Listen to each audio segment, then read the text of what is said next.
yafqahu qawli, amma ba'du. Puji syukur alhamdulillah kita panjatkan kehadirat Allah Subhanahu wa taala yang telah memberikan kita rahmat, taufik, hidayah dan inayahnya hingga sampai dengan saat ini. Kita masih diberikan nikmat iman dan Islam. Tidak lupa salawat dan salam semoga Allah curahkan kepada junjungan kita Nabi besar Nabi Muhammad SAW beserta keluarga dan sahabatnya. Alhamdulillah, iwahbillah kita bisa kumpul lagi di sini di kajian rutin kita, di kajian Kalam Kalbu. Insya Allah pertemuan-pertemuan ini tempat kita bisa saling berkenalan dengan teman-teman yang satu visi, teman-teman yang satu akidah, yang insya Allah teman-teman yang bisa saling mengingatkan gitu ya, saling mengingatkan dalam kebaikan, saling mengingatkan istiqomah dalam kebaikan, dan insya Allah teman-teman ini juga kita insya Allah bisa saling membantu dalam memberikan syafaatnya untuk kelak di akhirat nanti, insya Allah, amin amin. Semoga setiap langkah kita, setiap usaha kita untuk menghadiri kajian-kajian ini bisa menggugurkan dosa-dosa kita, memudahkan langkah kita menuju surganya kelak. Amin amin ya rabbal alamin. Alhamdulillah hari ini sudah bersama kita Ustadz Farid Nu'man. Ustadz Farid Nu'man ini alumni 70 angkatan 96, walaupun adik kelas dari kita, dari saya terutama. Tapi masya Allah ilmu beliau sangat kita butuhkan gitu. Dan ini hari ini kajian kita kali ini temanya tentang fikih kurban. Nah, jadi masih inline dengan kondisi kekinian gitu, kita mau adain kurban. Nah, kita perlu tahu nih seperti apa sih fikihnya, seperti apa sih yang boleh dan tidak boleh, dan pastinya banyak hal-hal yang ingin kita tanyakan supaya kita dalam menjalankan kurban ini nggak salah gitu ya. Nah, mungkin kepada Ustadz Farid Nu'man, waktu dan tempat kami persilahkan. Tafadhol Ustadz.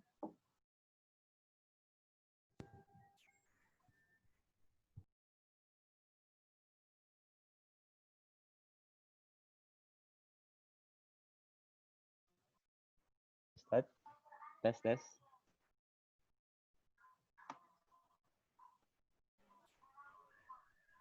Ya, saya mau share screen bisa ya? Oh bisa Ustadz. Karisma tolong dibantu, nah kalau bisa di lock.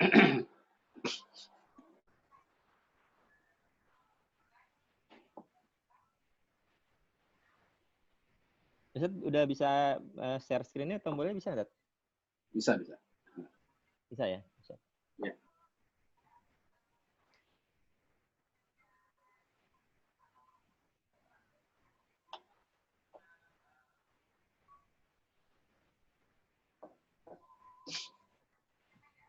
Ya, baik.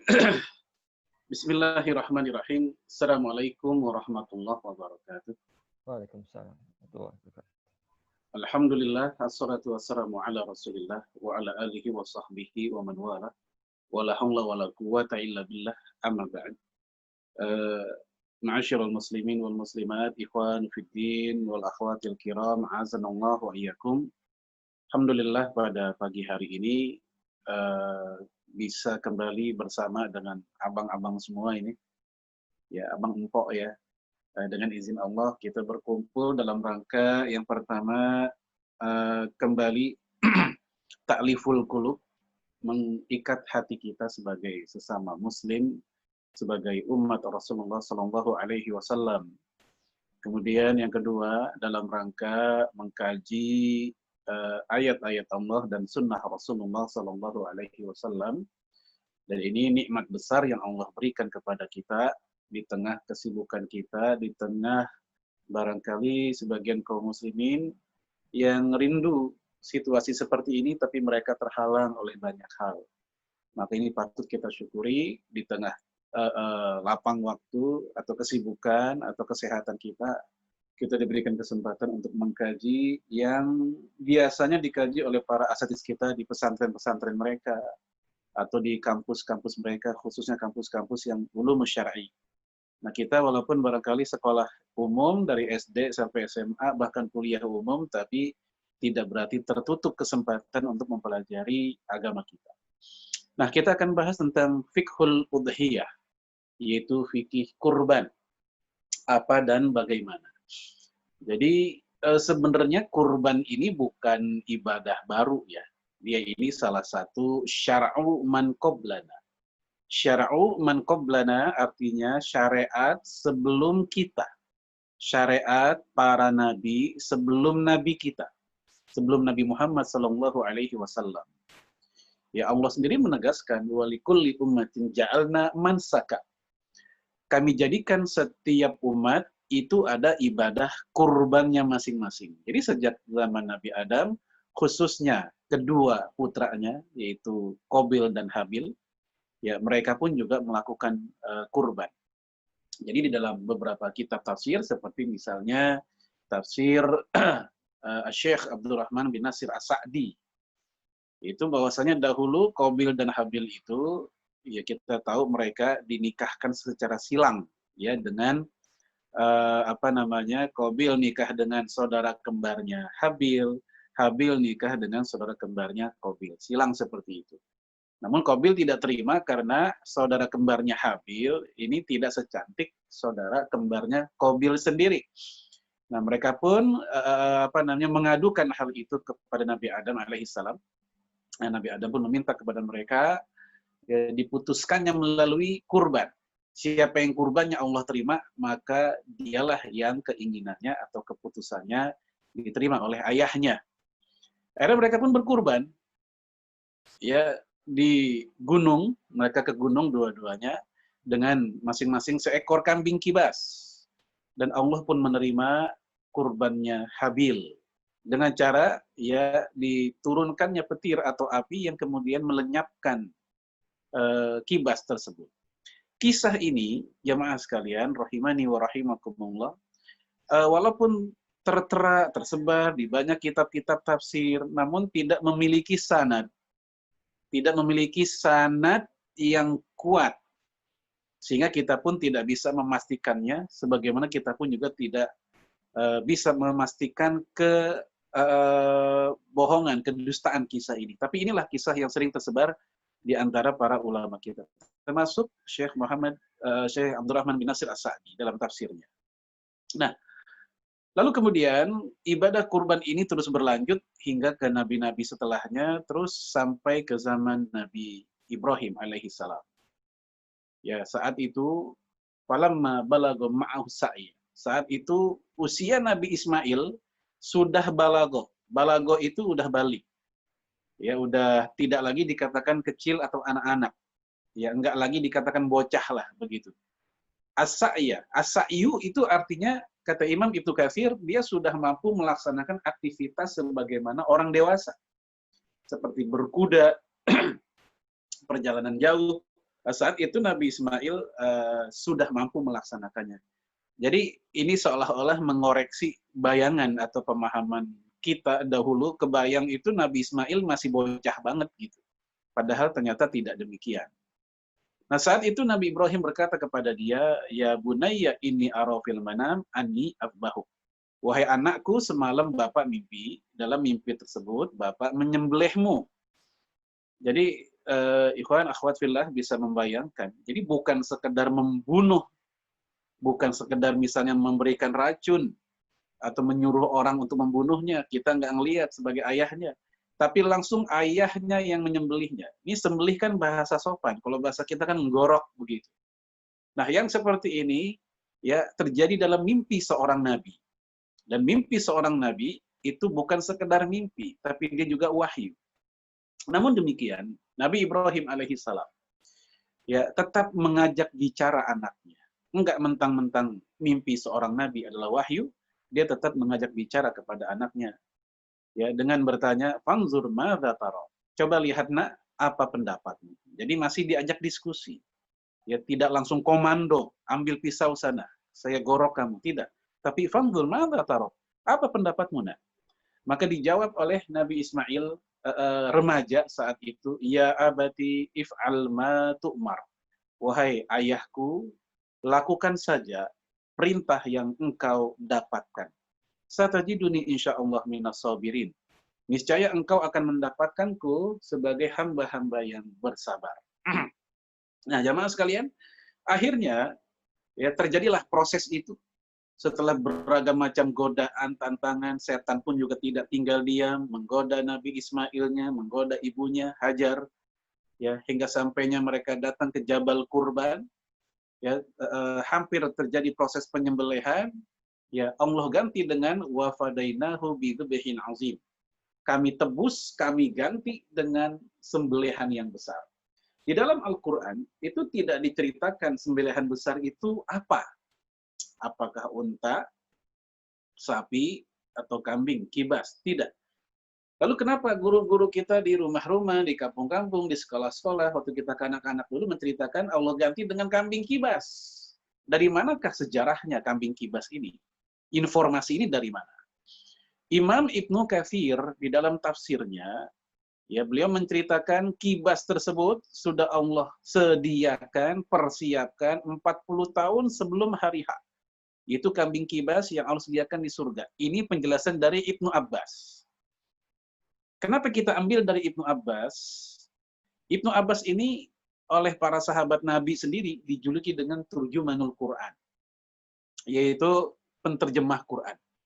Ya, orang yang mampu menafsirkan Quran. Bahkan Umar bin Khattab pun pernah bertanya kepada Ibnu Abbas tentang tafsir Quran. Padahal dari sisi usia jauh. Ketika Rasul wafat, Ibnu Abbas masih 14-15 tahun. Sementara Umar bin Khattab radhiyallahu anhu, salah satu sahabat Nabi senior.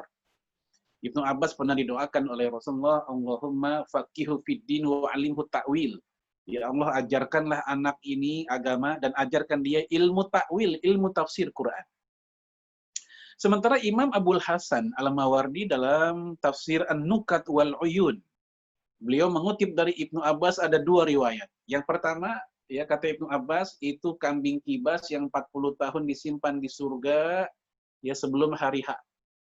Yang kedua, dari Ibnu Abbas pula, itu adalah kambing kibasnya Habil, yang Allah terima, yang Allah tarik begitu, dan kemudian dikeluarkan lagi di masa-masa menjelang penyembelihan.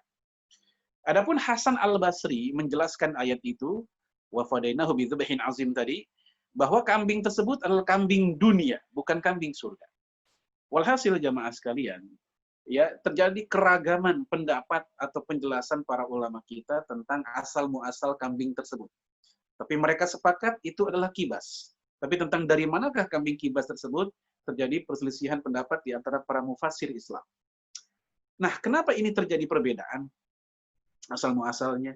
Dan juga barangkali di antara kita berpikir secara teknis itu gimana penggantiannya. Jika ada hal-hal seperti ini, itu pertanda bukan hal yang penting untuk menelisik terlalu jauh. Ya, karena esensi dari kisah itu adalah yaitu pengorbanan yang diganti oleh pengorbanan yang lebih besar. Esensinya itu.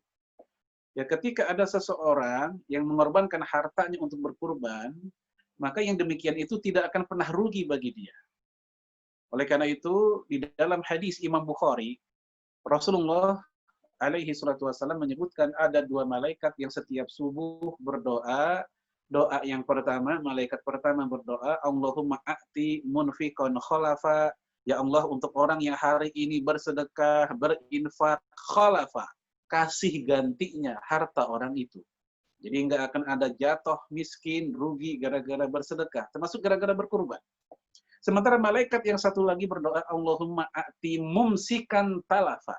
Ya Allah, untuk orang yang hari ini tidak bersedekah, talafa, binasakanlah hartanya. Dalam Al-Quran sendiri, dikatakan juga mirip-mirip demikian, wa ma anfaqtum min syai' fahuwa yukhlifuh. Apapun yang kalian infakkan, apapun, bukan hanya kurban, apapun yang kita infakkan, fahuwa yukhlifuh.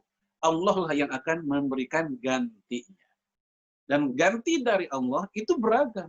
Bisa Allah ganti dengan kesehatan, bisa Allah ganti dengan anak yang soleh, istri yang muti'ah, yang taat, tetangga juga yang baik, ya bisnis kita yang lancar, ya kebahagiaan yang nggak bisa diganti dengan harta. Nggak harus dengan harta, balikan atau ganti dari Allah tadi. Tapi apapun yang bermanfaat buat hidup kita, fahuwa yukhlifu. Itulah makna dari fahuwa yukhlifu. Allah ganti. Lalu kemudian, ikhwan, akhwat, fillah, azanallahu wa iyyakum jami'an. Ya, ibadah kurban terus berlanjut hingga masa Rasulullah Shallallahu Alaihi Wasallam. Jadi ini merupakan bagian dari estafeta ibadah yang begitu panjang para nabi. Hal ini wajar karena secara prinsip pokok seluruh para nabi itu agamanya sama. Hal ini Nabi tegaskan dalam hadis Sahih Bukhari. Ya, dalam hadis Sahih Bukhari, Rasulullah Shallallahu Alaihi Wasallam bersabda, Innal anbiya'a ikhwatun. Para nabi itu bersaudara. Ya, para nabi itu bersaudara. Li'alat wa ummahatuhum syatta. Ibu mereka berbeda, namun bapak mereka sama.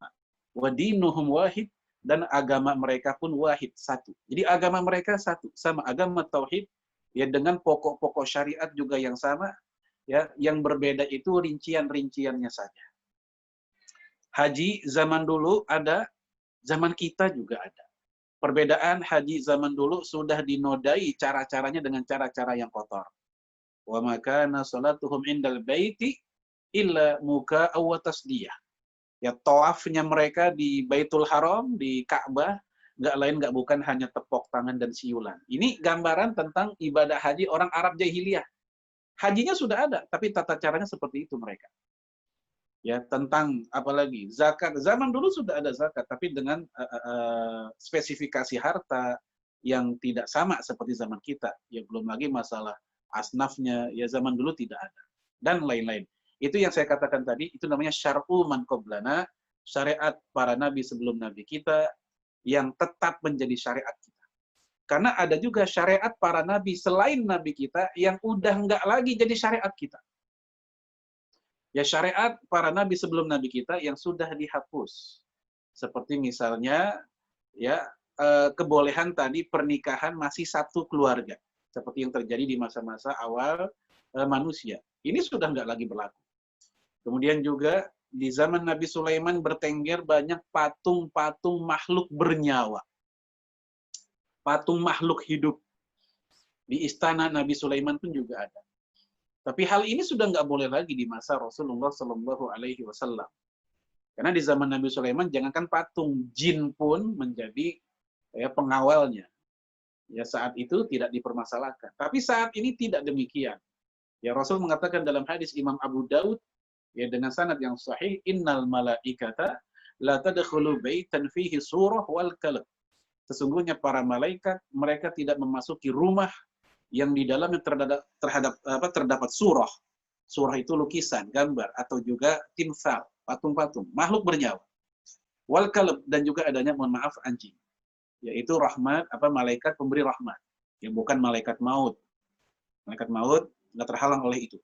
Bukan pula malaikat pencatat. Malaikat pencatat pun juga nggak terhalang oleh itu. Tapi ini malaikat pemberi rahmat. Baik. Kemudian sekarang kita masuk pada ya fikih kurban apa dan bagaimana. Ya, kita masuk pada ta'rif, definisi. Secara bahasa kurban diambil dari kata koruba, yakrubu kurban, yang artinya mendekat. Koruba, yakrubu, kurban, kurbanan, artinya mendekat. Di teks ini belum ada, itu saya tambahkan saja. Dan Allah sendiri menegaskan, Inna rahmatullah qaribun minal muhsinin. Sesungguhnya kasih sayang Allah itu qarib. Qarib artinya dekat. Ya, terhadap orang-orang yang berbuat baik. Dan sudah jadi bahasa Indonesia, qarib, ya sahabat karib. Dia kata qarib itu. Ada istilah qarin. Qarin, ada jin qarin. Qarin, ya artinya lebih dekat dari qarib. Sahabat karib, sahabat dekat. Qarin lebih dekat dari sekedar qarib. Ya, sahabat qarib, sahabat karib, dia ya akan misah juga. Sehari-hari nggak selalu bersama. Tapi kalau qarin, selalu menyertainya. Sehingga disebut qarin. Ya, baik. Sekarang kita lihat definisi secara syar'i atau secara fikih seperti yang dituturkan oleh para ulama yang tergabung ya ketika menyusun kitab Al-Mawsu'ah Al-Fiqhiyah Al-Kuwaitiyah. Ini proyek bersama para ulama, ya bukan satu orang. Ini tebalnya 45 jilid ya kitab ini. Ya, mereka mengatakan fahuwa mayudzakka taqarruban ilallahi ta'ala fi ayyamin nahri bi syara'it makhsusah. Kurban adalah yaitu hewan yang disembelih dalam rangka taqarrub ilallah. Nah, ini digarisbawahi dalam artian ini unsur pertama yang paling penting yaitu niatnya taqarrub ilallah.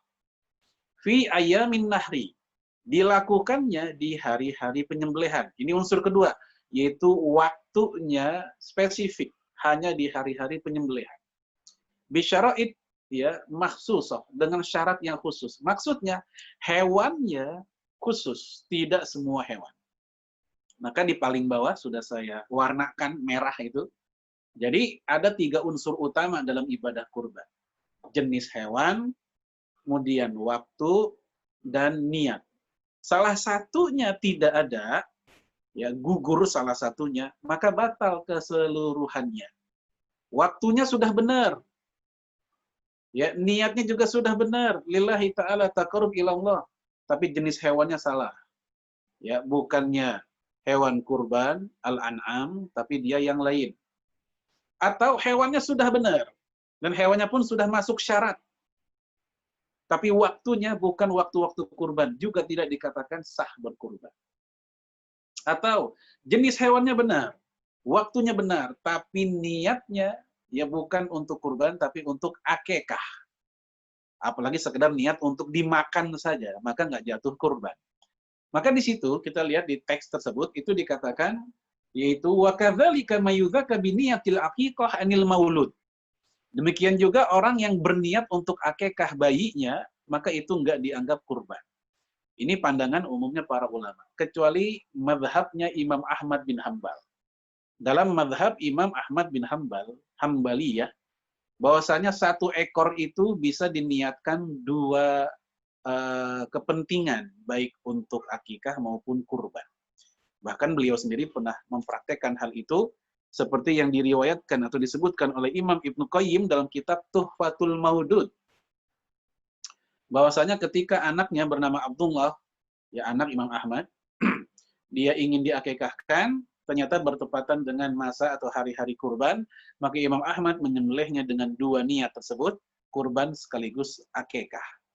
Nah ini kalau ada sebagian orang Islam di Indonesia yang melakukannya, ya kita tentu berbaik sangka, mungkin dia menjalankan pendapatnya Imam Ahmad bin Hambal, begitu. Lalu para ulama kita sendiri memberikan jalan keluar, seperti Syekh Abdullah Al-Faqih. Kata beliau, kalau seandainya ada orang yang dalam keadaan lapang rezeki, duit ada, utang tidak ada, anak udah pada gede, udah pada kuliah, bahkan udah pada kerja, sehingga dia pun nggak ada beban hidup yang terlalu berat, lapang rezeki. Maka untuk orang-orang seperti ini, dia tidak pas, ya, tidak pas untuk menggunakan pendapat Imam Ahmad bin Hambal. 1 hewan dengan 2 niat. Orang kayak begini, duitnya ada, maka yang paling pas buat dia adalah ya pendapat mayoritas, yaitu 1 hewan berlaku hanya untuk 1 niat. Namun bagi mereka yang sempit, kondisinya sempit, ya uang seadanya hanya untuk mampu beli 1 ekor, maka yang seperti ini, pendapat Imam Ahmad bin Hambal bisa dilaksanakan, bisa dia pakai dalam kondisi seperti itu. Nah, ikhwan fillah wal akhwatil kiram, inilah cara para ulama kita dalam menengahi ragamnya pendapat para ulama. Enggak selalu diposisikan berbenturan, vis a vis, tapi mana yang paling mungkin dilaksanakan ya sesuai dengan kondisi orang yang masing-masing. Tapi ini definisi. Untuk dalil-dalil, ya ini mungkin menyegarkan saja ya. Secara umum biasanya kita sudah tahu dalil-dalilnya. Yang pertama yaitu dari Al-Quran, surat Al-Kautsar. Inna a'tainakal kautsar fasholli lirabbika wanhar inna syani'aka huwal abtar. Khususnya ayat yang kedua. Silakan dilihat ayat yang kedua. Fasholli lirabbika. Kata Imam Son'ani, maksudnya adalah salatlah, yaitu salat Id. Salat Idul Adha. Wanhar, dan berkorbanlah, sembelihlah korban. Maksudnya, setelah salat Id, lakukanlah kurban. Sehingga ini seolah juga menjadi panduan, nyembelih kurban itu nggak boleh sebelum sholat. Ini menjadi panduan, nyembelih itu bukan sebelum sholat, tapi setelahnya. Bahkan Rasul pernah mengatakan, man kana dzabaha qabla ayusalliya falyu'id makanaha. Orang yang sudah nyembelih hewan kurban, padahal sholat Id belum berjalan. Sholat Id belum selesai atau belum berjalan. Misal dia sudah motong kurban jam 6, jam setengah 6. Rasul katakan, falyu'id makanaha. Hendaknya dia kembali ke tempatnya. Maksudnya tidak sah. Ulangi. Walaupun halal dimakan sebagai hewan halal, tetapi untuk dinamakan kurban, tidak. Baik, sekarang dari sunnah. dari hadis. Ya, Rasul mengatakan, sementara sebagian ulama mengatakan ini bukan hadis Nabi, tapi ini adalah ucapan Abu Hurairah. Istilahnya hadis mauquf.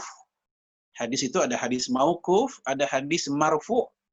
Hadis marfu, hadis yang redaksionalnya sampai ke lisan Rasulullah. Hadis mauquf itu hadis yang secara redaksional hanya sampai lisan para sahabat. Nah, umumnya ulama mengatakan hadis ini adalah hadis mauquf, yaitu sampai lisannya sahabat, yaitu Abu Hurairah radhiyallahu anhu. Imam Hakim mengatakan ini hadis marfu, terjadi perbedaan. Baik, apa bunyinya? Man kana lahu sa'atun wa lam yudhi fala yaqrabanna musallana. Mereka yang dalam keadaan lapang rezeki, sa'atun, dan dia tidak berkurban, maka jangan dekati tempat sholat kami. Apa maksud jangan dekati tempat sholat kami? Yaitu jangan dekati tempat sholat Id. Ini konteksnya sholat Id. Apa maksud dari sa'atun, lapang rezeki, dan apa barometernya, tolak ukurnya dia lapang rezeki? Ya, tolak ukurnya seperti yang disebutkan dalam kitab-kitab madhab Hanafi, bahwa sa'atun itu adalah ketika seseorang berkurban dan dia masih ada duit atau harta untuk makan di hari itu, berarti dia sa'atun. Sederhananya seperti itu. Harga kambing anggaplah 3 juta, dia punya uang 3.200.000. Sehingga begitu dia beli kambing, di hari itu sisa uang 200.000. Dan itu sudah cukup buat makan seharian bersama ya keluarganya. Maka dalam makna sa'atun, orang ini sudah sa'ah, sudah lapang rezeki. Nah, pemahaman ini, Bapak Ibu sekalian, ini sangat wajar. Kenapa? Karena zaman dulu mata pencarian itu harian. Pedagang misalnya, sekarang duit habis, besok mereka dagang lagi, dapat lagi. Nah, berbeda dengan zaman ketika penghasilan itu bulanan, seperti pegawai. Apalagi di ujung bulan, seperti sekarang. Ya, ketika mereka berkurban bisa jadi, kalau mereka kurban, uangnya habis, benar-benar habis, tidak lagi, bahkan tidak cukup. Nah, apakah yang seperti ini masuk kategori sa'atun atau bukan sa'atun? Nah, inilah letak zona debatable para ulama sekarang. Ya, saat ini di antara ulama ada yang tetap kekeh menggunakan pemahaman para ulama salaf, bahwa sa'atun itu ketika seseorang berkurban masih ada sisa buat makan, maka dia sa'atun. Jadi kalau kita menggunakan pendapat ini, sebenarnya hari ini banyak banget orang bisa berkurban. Ya, asal dia masih ada uang untuk makan di hari itu, sudah dikatakan lapang. Taib, ini dari sunnah qauliyah. Masih sunnah qauliyah. Ya ayuhan nas ala kulli ahli baitin fi kulli amin udhiyah. Wahai manusia, hendaknya buat satu rumah, ya, orang-orang yang di sebuah rumah, kulli ahli baitin, fi kulli amin, setiap tahun udhiyah, hendaknya mereka berkurban. Ini menjadi dasar bolehnya satu ekor untuk satu keluarga. Di sini nggak dikatakan satu orang, tapi ahli baitin, semua di rumah itu. Jadi sudah terwakili dengan udhiyah, satu ekor kurban. Kemudian sunnah fi'liyah, sunnah perbuatan. Kalau tadi qauliyah, perkataan. Dari Anas bin Malik, qala, dia berkata, dhuhan Nabi sallallahu alaihi wasallam bi kabsyain amlahain aqranain. Rasulullah pernah berkurban dengan dua ekor kambing kibas yang amlah. Amlah itu artinya warna tubuhnya putih dominan, ya, dominannya putih, dengan warna hitam di sekitar mata atau kening, atau hitam di sekitar kaki, ya, kaki bawah. Maka itu artinya amlahain. Akronain artinya sudah bertanduk, ya, sudah bertanduk. Jadi Bapak Ibu kalau pengen beli hewan kurban khususnya kambing, ya, yang lebih utama pilih yang seperti itu. Bahkan dalam kitab Minhajul Muslim, Syekh Abu Bakar bin Jabir Al-Jazairi, beliau mengatakan inilah kurban kambing yang paling utama. Kalau kita ingin memilih kambing yang seperti itu, dalam rangka ittiba'us sunnah. Kemudian dzabahahuma biyadihi. Rasul pun menyembelihnya dengan tangannya sendiri. Ini menjadi dasar sunnahnya si sahibul kurban menyembelih sendiri. Wa kabbaro, dia bertakbir. Wa wad'a, kemudian Rasul pun Ya wasamma, Rasul baca bismillah, wa kabbaro, dia bertakbir, ya wa wadha'a rijlahu ala sifahihima. Dan Rasul pun meletakkan kakinya di atas bagian tubuh si hewan tersebut supaya dia nggak lari, supaya dia tetap bisa dikendalikan. Nah, ini namanya sunnah fi'liyah, perbuatan. Dan Rasulullah alaihi salatu wasallam itu berkurban bukan hanya setahun, tapi tiap tahun. Pernah Nabi dengan 10 ekor sapi, pernah juga Rasulullah dengan 100 ekor unta dalam hadis Imam Ahmad. Ya, dengan sanad yang sahih, Rasul berkorban dengan 100 ekor unta. Jadi Bapak Ibu bisa bayangkan betapa berduit Rasulullah itu. Karena unta, anggaplah kalau kita hargai 20 juta kali 200 itu udah 2 M. Dan Rasulullah menyembelih sendiri sampai ke 63. Yang ke-64 sampai 100 dilanjutkan oleh Ali bin Abi Thalib penyembelihannya. Ya. Kemudian ijma. Ijma ini disampaikan oleh Sayyid Sabiq rahimahullah. Wa thabata anna an-nabiy sallallahu alaihi wasallam dhaha wa dhahal muslimun wa jama'u ala dzalik. Ya, telah sahih bahwa Nabi berkurban. Kemudian kaum muslimin juga berkurban. Wa jama'u, dan mereka telah ijma atas hal tersebut. Jadi jemaah sekalian, untuk kurban ini ibadah yang secara kekuatan hujjah ini sangat luar biasa, karena secara hukum itu dalilnya ada dalam Quran, ada dalam hadis, baik hadis qauliyah dan fi'liyah, ada di dalam ijma kaum muslimin, sehingga siapa yang mengingkari maka dia telah melakukan penyimpangan yang sangat jauh. Ya, untuk hukum, ya sebagian ulama mengatakan wajib. Lihat di situ, al-udhiyah fardun ala Rasulillah sallallahu alaihi wasallam duna ummati.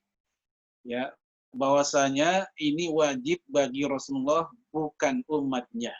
Berdasarkan hadis, ya salasu, ya ada 3 hal yang yahunna alayya faraid walakum tatawwu. 3 hal itu bagi saya bagi saya adalah wajib, buat kalian hanya tatawwu. Tatawwu itu nama lain dari sunnah. Ya, sunnah dalam bahasa fikih itu kadang disebut tatawwu, nafilah, mandub, dan mustahab. Ini istilah-istilah yang bermakna sunnah. Ya, jadi buat kita ini sunnah, buat Rasul wajib. Apakah 3 hal itu? Pertama, an-nahru. Nyembelih kurban, an-nahru. Yang kedua, wal-witru. Salat witir. Yang ketiga, rakaat duha, yaitu 2 rakaat salat duha. Ya, ini penjelasan dari kitab Al-Mawsu'ah. Asy-Syaikh Wahb Az-Zuhaili mengatakan, tajibul udhiyah marratan fi kulli amin inda Abi Hanifah wa hiya sunnatun muakkadah inda jumhuril a'immah. Bahwasanya kurban itu wajib menurut Abu Hanifah, namun mayoritas para imam mengatakan sunnah. Nah, terlepas dari perbedaan pendapat ini, dalam rangka khurujan minal khilaf, kita keluar dari perbedaan pendapat, maka tetap sebaiknya kita berkurban. Kenapa? Karena dengan demikian, di sudut pandang manapun, sudut pandang hukum manapun, kita sudah bebas. Jika kita berjumpa dengan saudara kita yang mengatakan wajib, toh kita sudah melaksanakannya. Kalau kita ketemu saudara kita yang mengatakan sunnah, ya kita juga sudah melaksanakannya. Jangan sampai mentang-mentang sunnah kita meremehkan. Ya, orang kita, sebagian orang Indonesia itu rada-rada kalau sama sunnah tuh begitu. Masih sunnah, belum wajib. Jadi seolah-olah sunnah itu jadi musuh malah. Kebalikannya, untuk yang makruh malah dijalankan dengan alasan mumpung masih makruh, belum haram. Nah, ini kan kebalik begitu. Nah, mohon maaf, sekarang ini kan lagi musim sepeda. Ya, tentu nggak salah sepeda itu. Itu bagian dari upaya kita untuk jaga kesehatan lah. Cuman ada orang yang kadang mengorbankan hobinya ini plus olahraga ini sampai mengeluarkan dana yang sudah lewat batas psikologi orang terhadap sebuah hobi. Tapi memang ya kadang orang kalau sudah jatuh cinta pada sebuah hobi, apapun bisa mereka lakukan walaupun sampai puluhan ratusan juta rupiah.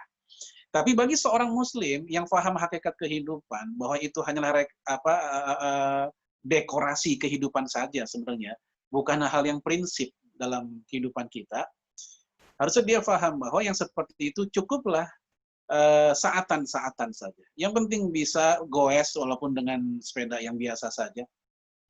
Sekali lagi mohon maaf, ada sebagian di antara kita yang kalau dapat brosur perumahan, brosur mobil baru, brosur macam-macam begitu, langsung energinya keluar. Ya, dia ngomong ke istrinya, Dek atau Neng atau Bun, nih ada perumahan baru di belakang rumah kita, DP-nya sekian, cicilan sekian, kayaknya kita mampu. Langsung tuh dia semangat.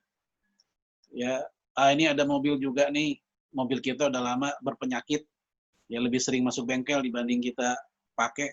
Ini ada mobil baru dengan DP sekian, cicilan sekian. Begitu istrinya bilang, Bang, ini ada brosur harga kambing buat kurban besok, gimana? Langsung lemes. Dia tidak semangat, ya bahkan dia langsung mencibir dengan mengatakan, udah kurban lagi, padahal kurban belum lama kemarin. Jadi begitu ibadah kurban yang nilainya, manfaatnya menemani dia sampai hari akhir nanti, dia nggak perhatian, mikirnya terlalu lama. Tapi untuk sesuatu yang lenyap, yang hilang, bahkan nggak lama hilangnya, mungkin 2 bulan, 3 bulan juga bosan sendiri yang namanya hobi. Tapi begitu, apa istilahnya, besar pengorbanan yang dia lakukan. Nah, ini kondisi sebagian umat Islam seperti itu. Ya, taib. Nah, ini cukup panjang dan secara esensi sama dengan penjelasan sebelumnya tentang perbedaan pendapat antara wajib dan sunnah muakkadah. Ya Bapak Ibu lihat di bagian paling bawah sebelah kiri itu ada qala Ibnu Hazm. Qala Ibnu Hazm. Semoga terlihat di situ. Berkata Ibnu Hazm, la yasihu an ahadin minas sahabati annaha wajibah.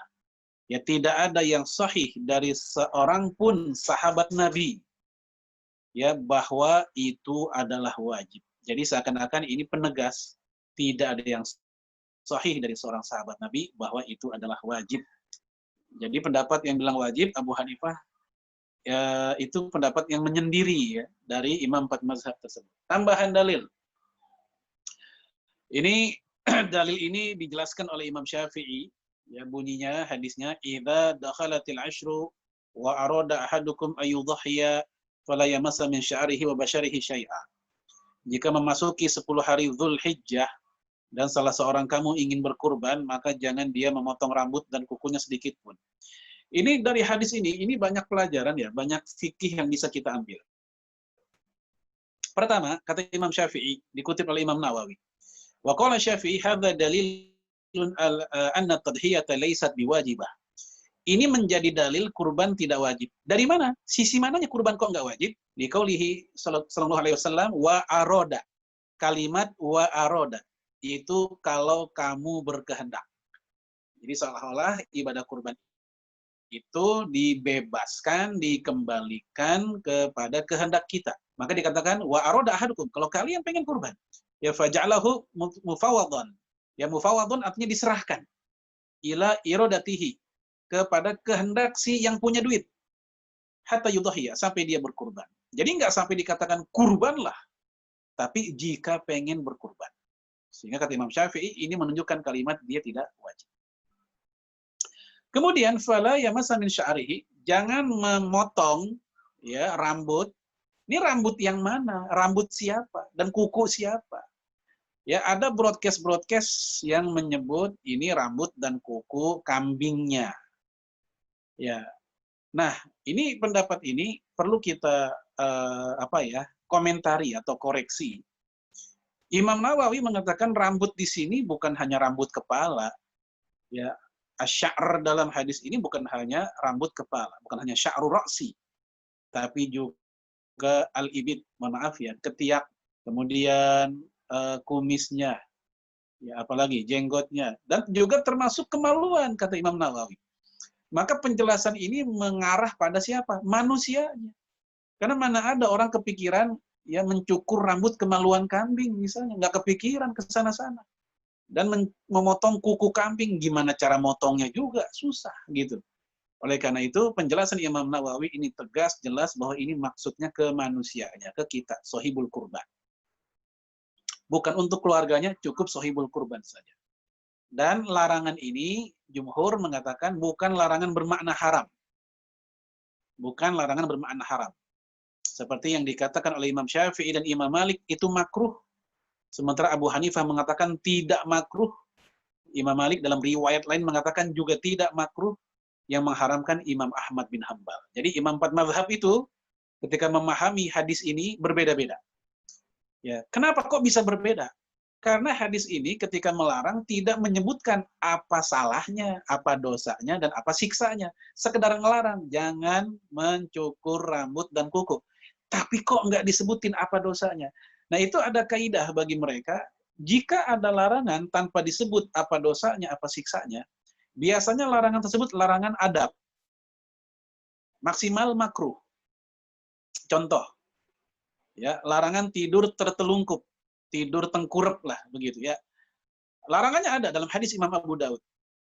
Ya dalam hadis Imam Abu Daud. Tapi para ulama nggak ada yang sampai mengatakan haramnya tidur tengkurap.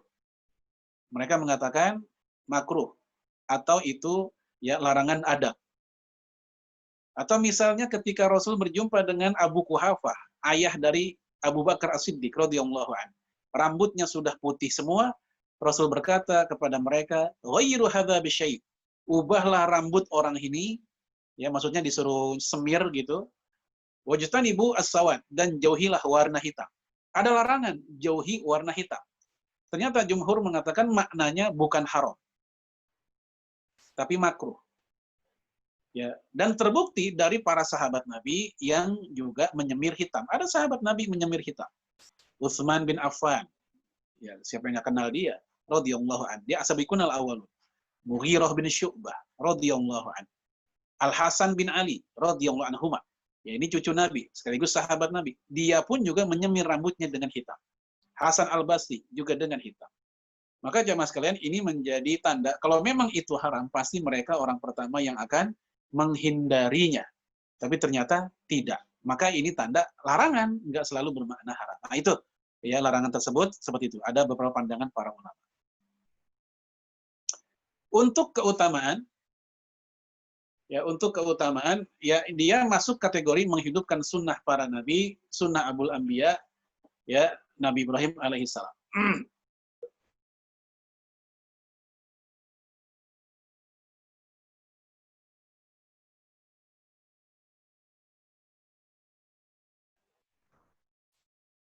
Ya, kita lanjut. Kemudian ini juga mensyiarkan salah satu ajaran Islam. La tuhillu sya'irallah wa la syahrul haram. Ya, lalu kemudian juga ternyata tidak ada satupun hadis sahih yang menyatakan ya keutamaan secara spesifik. Sering kita dengar orang yang berkurban nanti hewan kurbannya akan dia tunggangi pada hari akhirat nanti. Tidak ada yang valid dalam riwayat hadis tentang masalah itu. Kemudian juga bahwa orang yang berkurban itu pahalanya sejumlah bulu hewan kurbannya. Ya, Imam Bukhari mengatakan itu hadis mungkar. Ya, Al-Mundhiri juga mengatakan demikian. Syekh Syu'aib Al-Arnaud mengatakan dhaif jiddan, sangat lemah. Syekh Al-Albani mengatakan palsu. Jadi fadilah dengan makna barang siapa yang begini maka pahalanya begini, itu tidak ada satupun yang kuat. Ya, tidak ada satupun yang kuat dari para ulama kita. Taib. Maka dikatakan di situ bahwasanya dari kitab Imam At-Tirmidzi ya yang berbunyi qala Ibnul Arabi berkata ya fi syarh At-Tirmidzi, dalam syarah At-Tirmidzi, bahwasanya tidak ada satupun yang sahih. Tidak ada satupun yang sahih ya tentang keutamaan kurban. Lalu dikomentari oleh Syekh Al-Mubarakfuri, ulama India, pengarang kitab Tuhfa Al-Ahwazi. Kata beliau, "Qultu," aku berkata, "al-amru kama qala Ibnul Arabi." Tentang kesahihan hadis kurban, keutamaan kurban, itu seperti yang diutarakan oleh Imam Ibnul Arabi. Tidak ada satupun yang sahih, tidak ada satupun yang kuat. Nah, tapi jangan lupa, apa yang Nabi lakukan, apa yang para Nabi lakukan, umat Islam lakukan sepanjang zaman, itu sudah cukup bahwa dia punya keutamaan. Kalau seandainya nggak ada keutamaan, nggak mungkin umat Islam melakukannya sepanjang zaman, belasan abad lamanya di antara kita. Ya, tapi sebentar dulu. Ini tadi jaringannya terputus. Saya ini dulu.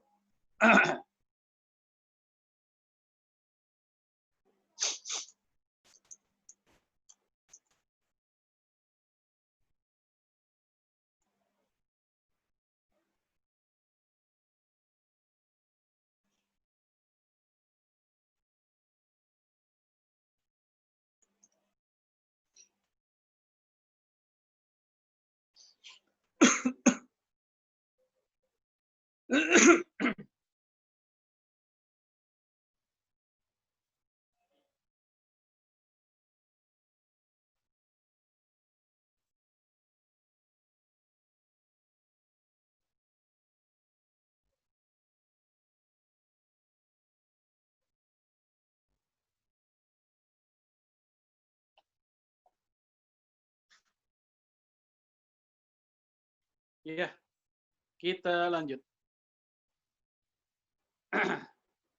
Ya, ini yang tadi sudah kita bahas. Sekarang kita masuk masalah niat.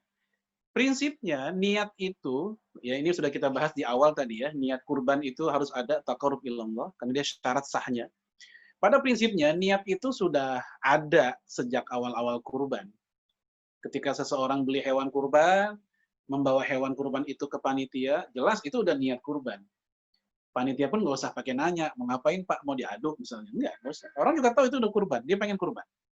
Namun di sini para ulama kita memberikan rambu-rambu supaya orang nggak lupa. Ya, supaya orang nggak lupa. Kita lihat di sini, Syekh Wahb Az-Zuhaili, ya, ahli fikih dari Syria yang dijuluki Imam Nawawi abad ini. Ya, beliau mengatakan la tujzi'u al-udhiyah biduni niyah.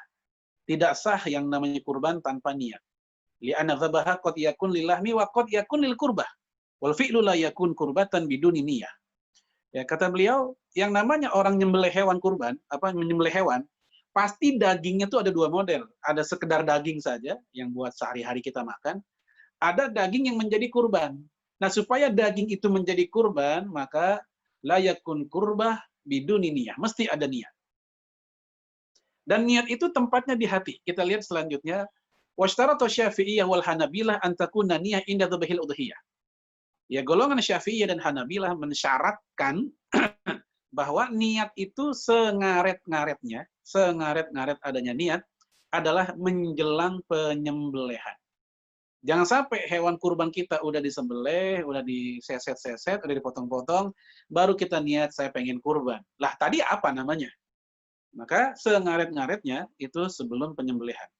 Li'anna dzabaha qurbatan fi nafsi, qurbatun fi nafsi. Karena penyembelihan itu pada hakikatnya sudah kurbah, pendekatan diri kepada Allah. Wa yakfihi ayanwiya biqalbi, cukup niat itu di hati saja. Wa la yustaratu aytalaffazu biniyati bilisani. Tidaklah menjadi keharusan, tidaklah menjadi syarat sahnya kurban niat itu di mulut. Li'anna niyata amalul qalbi, karena niat itu perbuatan hati. Wa dzikru bilisan dalilun 'alaiha, adapun diucapkan di mulut itu penunjuk saja. Dengan kata lain, ya, kalau di mulut pun itu bukan sebuah kesalahan menurut jumhur, tapi itu juga bukan syarat sahnya. Orang-orang awam, mohon maaf, itu banyak menjadikan niat di mulut itu syarat, padahal yang jadi syarat yang di hati. Yang di mulut itu mahalul khilaf, zona debatable ulama. Ya, ulama Hambaliyah mengatakan itu bid'ah, Syekh bin Baz, Syekh Utsaimin, Syekh Shalih Fauzan, ya, sementara yang lain mengatakan sunnah, ya Syafi'iyah, Hanafiyah, sebagian Hambaliyah juga, Malikiyah mengatakan boleh tapi lebih baik tidak, cukup di hati aja. Itu ragam pendapat tentang melafazkan niat. Nah, kita ambil yang disepakati oleh semua, ya, mereka semua sepakat niat di hati sudah cukup sah. Nah, inilah yang saya bilang tadi, khurujan minal khilaf, dalam rangka keluar dari khilafiyah, di hati sudah sah, maka itu sudah cukup. Ya, untuk waktu sudah kita bahas tadi, ya, setelah sholat Id dan selanjutnya di hari tasyrik. Nah, ini untuk di hari tasyrik, khusus buat bapak-bapak, khususnya ini yang jadi panitia kali ya. Ini memanfaatkan hari tasyrik di masa-masa pandemi sekarang itu menjadi salah satu solusi menekan kerumunan. Karena biasanya orang berkerumun di hari pertama. Nah, sekarang hari pertama Jumat, biasanya akan menunda pemotongan di hari Sabtunya. Anggaplah hari Sabtu kerumunan masih banyak. Nah, kita bisa memanfaatkan di hari Ahadnya atau hari Seninnya. Hari orang kerja itu, orang relatif udah lebih sepi ngelihatnya. Nah, itu bisa dimanfaatkan sebagai momen pemotongan sehingga syiar Islam tidak hilang. Di sisi lain, upaya kita meredam potensi COVID ini bisa juga kita lakukan. Ya. Kemudian sekarang kita lihat penjelasan Imam Nawawi di bawah untuk hadis yang Jundab Al-Bajali udah saya bacakan tadi di awal-awal. Ya, orang yang kurban sebelum sholat itu hendaknya dia kembali ke tempatnya, sudah kita bahas tadi. Nah, Imam Nawawi menjelaskan wa amma akhiru waqtiha fattafaqat nususus Syafi'i wal ashabi ala annahu yakhruju waqtuha bi ghurubi syams al-yaumi tsalis min ayami tasyrik. Akhir waktu penyembelihan menurut nas dari Imam Syafi'i dan pengikutnya bahwa yaitu ketika matahari terbenam di hari ketiga hari tasyrik. Itu udah selesai. Alias kalau jam 4, jam 5 masih boleh. Nggak ada masalah. Ya, wattafaqu ala annahu yajuzu dzabahaha fi hadzal zaman lailan wa naharan. Ya, para ulama sepakat bahwasanya selama hari-hari tersebut, interval di hari tasyrik itu mau di lailan malam hari atau naharon siang hari sah, silakan. Hanya saja sah namun makruh. Ya. Tapi ini tentang akhirnya. Jenis hewan, ya ini juga sudah kita bahas di awal-awal. Ajma'al ulama ala annal hadiya la yakun illa minan na'am. Para ulama kita sudah konsensus tidak sah kurban kecuali dengan an-na'am, ternak. Wattafaqu ala annal afdhalul ibil. Mereka sepakat yang paling afdol adalah unta. Ya, yang paling afdol adalah unta. Negara kita mungkin nggak bisa melaksanakannya karena nggak ada unta berkeliaran di kita. Tsummal baqar, lalu sapi. Tsummal ghanam, lalu kambing. Apa hikmahnya? Apa alasannya kok unta lebih utama? Kok sapi lebih utama dibanding kambing? Ya, bahkan dikatakan sini wattafaqu, telah sepakat para ahli fikih. Ya, jawabannya adalah li'annal ibila anfa'u lil fuqara. Karena yang satu lebih bermanfaat dibanding yang lain. Unta dibanding sapi lebih besar unta. Sapi dibanding kambing lebih besar sapi. Nah, di sisi itulah alasannya kenapa sapi lebih afdol. Karena pembagiannya lebih banyak. Ya, pembagiannya lebih banyak. Nah, ini Bapak Ibu sekalian, ikhwan akhwat fillah, bisa uji, bisa tes sendiri. Uang kita 2,5 juta atau 3 juta. Beli kambing seekor. Dengan uang yang sama, kita patungan dengan 6 orang, jadi 1/7. Ya, hasilnya setelah dipotong, biasanya kita yang 1/7 dapat lebih banyak. Ya, hasil potongannya itu, ya itu lebih banyak. Paling yang 1 ekor kambing itu hanya bisa 20 plastik. Sementara yang sapi itu ya bisa lebih dari 200 plastik misalnya. Ya 1 ekor. Ya 200 bagi 7 ya seorang bisa lebih dari 20-an plastik. Ya bisa lebih dari 20 plastik. Tapi itu contoh atau logika sederhana kenapa sapi lebih utama dibanding kambing. Ada sebagian mengatakan kambing 1 orang 1 dengan 1/7 sapi lebih utama kambing. Seperti pendapat Syekh Utsaimin. Namun, ya kalau kita lihat dalam nas ini, bahwa sudah menjadi ijma yang sapi lebih utama, karena dari sisi manfaatnya yang lebih, maka inilah pendapat umumnya para ulama, sisi manfaatnya yang lebih. Nah, mau jantan mau betina sama aja. Wa yujzi'u min kulli dzalik adz-dzukur wal inats. Ya mau adz-dzukur atau adz-dzakur, jantan dan betina sah. Jantan lebih utama.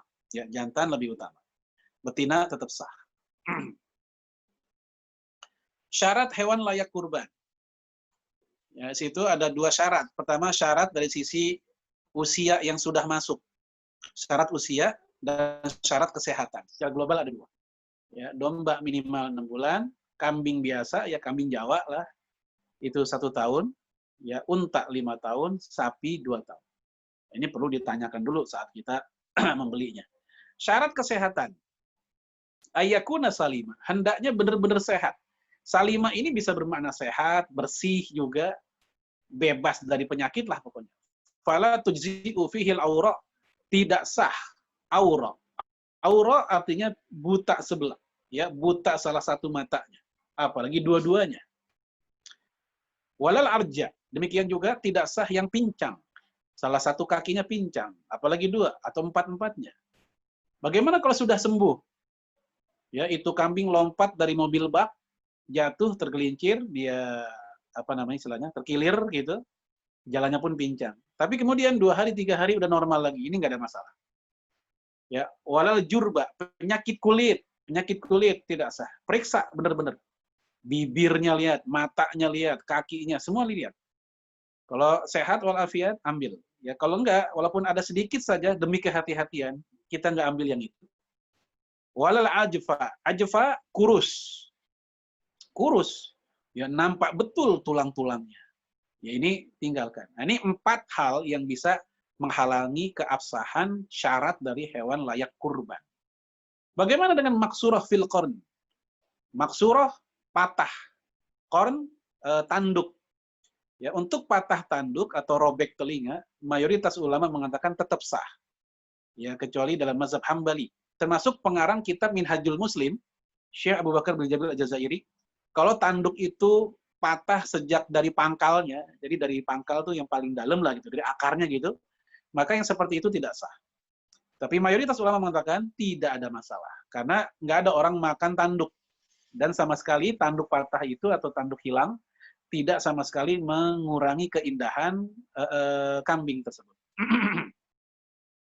Lalu bagaimana kalau penyakitnya munculnya belakangan? Kita beli masih sehat.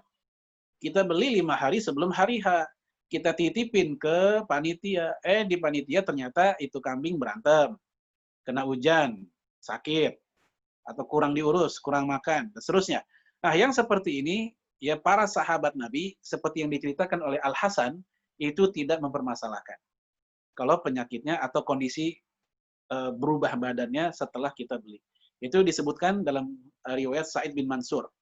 Kita lihat di situ, ya, wa anil Hasan annahum qalu idza ishtara ar-rajul al-badanah awil udhiyah wa hiya wafiyah fa asabaha awrun aw arjun aw ajafun qabla yaumin nahri falyadhbaha wa qad ajza'athu.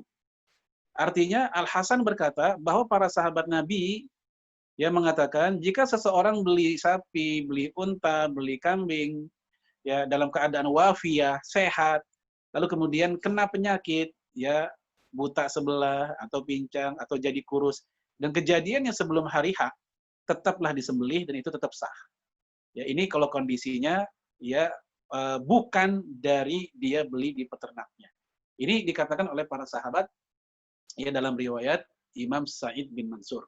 Namun Bapak Ibu sekalian, ya saya ingin tegaskan di sini dalam rangka kehati-hatian, tetaplah lebih baik kita memilih kemudian menjaga agar kambing itu tetap sehat dan layak dan juga sehat juga bagi manusianya nantinya. Kemudian upah untuk penjagal, upah untuk si pemotong. Tidak dibenarkan mengupah si pemotong dari hasil hewan kurban. Kenapa? Karena prinsip hewan kurban adalah buat hadiah dan sedekah, bukan alat pembayaran. Bukan alat pembayaran. Maka Rasul pun melarang hal itu. Hadis sahih dari Ali bin Abi Thalib radhiyallahu anhu. Ya, dia mengatakan, amaroni Rasulullah alaihi salatu wasalam an aquma ala budnihi. Rasulullah memerintahkan saya untuk mengurus untanya. Kalau zaman sekarang ini boleh kita konversi Rasul sebagai pemilik hewan kurban, mudhahinya, sahibul kurban, Ali sebagai panitianya. Sederhananya seperti itu. Wa an atasaddaqa bilahmiha. Rasul memerintahkan saya untuk bersedekah. Apanya? Bilahmiha, dagingnya. Wa juludiha, kulitnya. Kemudian wa ajillatiha, punuknya. Pokoknya semua yang ada di kambing tersebut atau hewan tersebut, di unta tersebut semua dikurbankan. Ya, hatta jeroan. Untuk jeroan ini halal menurut jumhur kecuali Abu Hanifah yang mengatakan makruh karena itu sesuatu yang menjijikkan. Tapi menjijikkan itu kadang relatif ya. Nah, sementara dalam hadis Rasulullah membolehkan jeroan. Ya, hadis dari Imam Hakim dan Imam Tirmidzi dari Ibnu Umar. Wahilat lana maitatan wa damman. Dihalalkan buat kita 2 bangkai dan 2 darah. Apakah 2 bangkai? Al-hut wal jarad, yaitu ikan dan belalang. Apakah 2 darah? Yaitu at-tihal wal kabid, hati dan limpa. Hati, limpa, jantung, dan seterusnya itu jeroan. Jeroan bukan hanya usus, ya, tapi hati, limpa pun juga jeroan. Gitu. Maka ini juga menjadi dalil bahwa jeroan itu boleh, termasuk juga yang dibagikan. Nah, lalu wala ya'tiyal jazar minha. Rasul memerintahkan untuk jangan membayar, mengupah si penjagal dari hewan kurban. Nggak boleh. Dari mana dong bayar mereka? Kata Ali, nahnu nu'tihi min indina. Kami mengupahnya dari anggaran yang lain, yang kami miliki. Ya, mungkin kalau kita sekarang bisa dengan biaya operasional. Itu boleh diambil sebagai upahnya. Jadi nggak boleh nih, misalnya ada panitia yang bilang ke penjagalnya, Pak, kita udah sepakat ya, Bapak dapat 1 juta. Ya, nah ini uangnya 800, 200-nya dalam bentuk kepala dan kulit. Nah, ini nggak boleh. Sama juga dia telah menjadikan hewan kurban sebagai alat pembayaran. Harusnya dia katakan, Pak, ini 1 juta buat Bapak sesuai kesepakatan kita. Nah, itu ada kepala lebih, ada kulit lebih, kita nggak bisa ngolah, orang juga nggak mau nerima. Silakan kalau Bapak mau ambil. Nah, kayak gitu boleh, karena dia juga sama seperti kita, berhak mendapatkan hewan kurban dengan nama sedekah, bukan nama upah. Kita lihat penjelasan Syekh Sabiq di situ. Wa annahu la yajuz ayu'tiyal jazar min husyai'a. Sedikit pun si penyembelih nggak boleh diupah darinya, dari hewan kurban. Ala makna ujroh. Artinya jika itu diniatkan ujroh, diniatkan upah. Ya, tapi kalau diniatkan dia adalah sedekah, nggak ada masalah. Sama kayak kita, ya, karena kurban itu beda dengan zakat. Zakat itu asnafnya jelas, spesifik, dan hati-hati nggak boleh sembarangan ke orang yang di luar itu. Tapi kalau kurban, hakul jami, hak seluruh kaum muslimin. Nah, pembahasan tadi nggak bisa kita lepaskan dari pembahasan menjual kulit. Karena Rasul memerintahkan Ali untuk bersedekah.